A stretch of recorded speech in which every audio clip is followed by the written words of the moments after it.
I'm not afraid anymore. Coco Gauff shocks tennis world with bold statement. After career best win at Wuhan Open, the Wuhan night was still. A veil of mist hovered above the stadium roof as the lights dimmed over the court, leaving only the saw from cameras and the faint applause of a crowd that had just witnessed magic. Coco Gauff stood at the baseline, her racket trembling slightly, not from exhaustion, but from disbelief.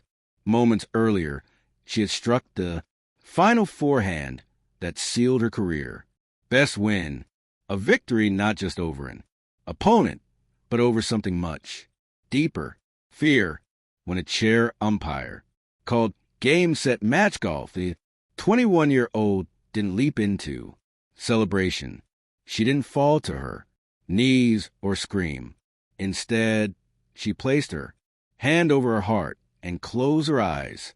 A single tear slid down her cheek, because for Coco Gauff, this wasn't just a win in Wuhan.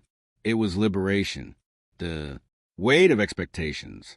To understand this moment, you had to go back to the days when Coco was just a teenager, hailed as the next arena, a title that felt like both a crown and a curse. Back to the endless interviews, the media, pressure, the comparisons, and the crushing weight of being a prodigy in a world that expected perfection. At 15, she was a smiling sensation of Wimbledon, defeating Venus Williams with fearless confidence. But by 20, she had experienced what few had predicted: the loneliness of fame, the uncertainty of identity, and the fear of failure.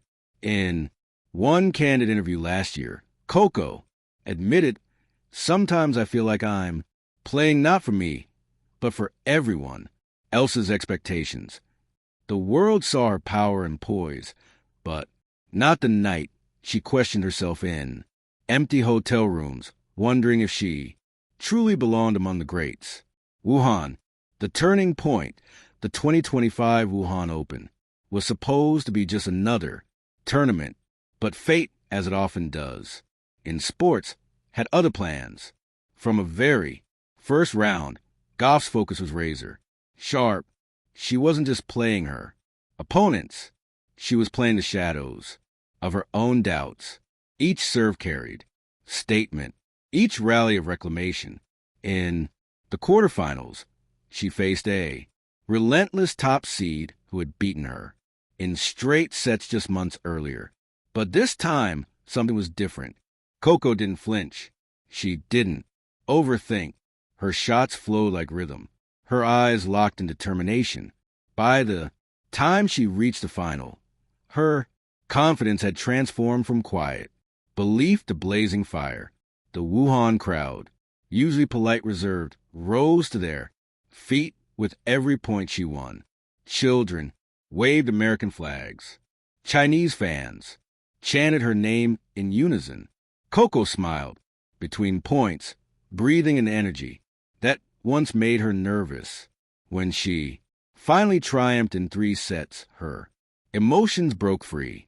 And then, standing before the microphone, she said the words that sent shockwaves to the tennis world. "I'm not afraid anymore." The words heard around the world. The statement rippled through social media like a spark igniting dry grass. Journalists scrambled to quote it. Commentators replayed it. Fans flooded her feed with messages of love and admiration. But those 4 words carried meaning deeper than headlines could convey. For Coco, "I'm not afraid anymore," was about more than tennis. It was about life. She wasn't afraid of losing, of criticism, of comparison, or of being misunderstood. She wasn't afraid of being Coco, a young woman who could be fierce on court, yet vulnerable off it, who could chase grand slams and still make time to dance, laugh, and live. In her post-match press conference, she explained, "There was a time I felt trapped by the idea of perfection. Every loss felt like proof that I wasn't enough. But tonight, I played freely. I didn't play to prove. I play to feel, and that's why I'm smiling. The audience fell silent, many visibly moved. It wasn't just an athlete speaking. It was a soul rediscovering its rhythm, the journey through fear. Behind every I'm not afraid lies a long history of fear. For Coco, fear came, disguised as expectation. At 16, she faced backlash for early losses. Critics calling her overhyped. At 18, she struggled with injuries and the mental fatigue of constant scrutiny. Even after her Grand Slam breakthrough in 2023, she confessed that winning didn't silence. The pressure only raised the bar. But 2024 changed everything. That year, Coco began working with a new mental coach who introduced her to a mantra: win the moment, not the match. It taught her to detach from outcome, to live in the point, to play with joy, to love the process instead of fearing the result. Slowly, her game evolved. Her body, language changed. She smiled more, spoke with grounded confidence, and embraced imperfection as part of her beauty. By the time she arrived in Wuhan, she was no longer the girl running from fear. She was a woman walking beside it, the message beyond tennis. After her victory, Coco posted on Instagram, "Cherry Blossom. Fear used a whisper. What if you fail? Now I whisper back. What if I fly? Thank you, Wuhan, for helping me find my wings." Within hours, the post had over 3 million likes and tens of thousands of comments. Fans from every corner of the world, young, athletes, parents, dreamers, shared how her message gave them strength. A teenage fan from Brazil wrote, "I was afraid to try out for my team, but now I will. Thank you, Coco." A mother from Kenya commented, "My daughter looks up to you. You teach her that courage is beautiful." Coco's story became something larger than tennis. It became a mirror for anyone who had ever doubted themselves. Reflections in the mirror. That night in her hotel room, Coco sat by the window looking out over the Wuhan skyline. The city shimmered below, vibrant, alive, and endless. Her body ached, but her heart felt light. She thought of her parents, who had sacrificed so much for her dreams, of her younger self, who once cried after every tough loss, of Serena Williams, her idol, who once told her, "You don't owe the world perfection, you owe it your truth." Maybe this was what Serena meant all along. Coco smiled to herself and whispered again softly this time, "I'm not afraid anymore." It wasn't arrogance. It was peace. The lesson for us all, Coco Gauff decoration. "I'm not afraid anymore" isn't just a headline. It's a universal truth, because fear touches us all. Fear of failure, fear of not being enough, fear of losing love or dreams or identity. But Coco's story reminds us that courage isn't the absence of fear.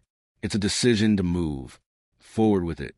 Like her, we can all learn to turn fear into fire, to find grace in defeat, joy in effort, and power in authenticity. Her journey from a timid teenager to a fearless young woman mirrors a path every dreamer must take, where growth is slow, pain is real, and triumph begins the moment we stop running from ourselves. Epilogue: the bloom. Weeks after the Wuhan Open, Coco returned to competition. But this time, the crowd saw something new, a lightness, a joy, a rhythm. She laughed more between points. She played with creativity. She radiated calm.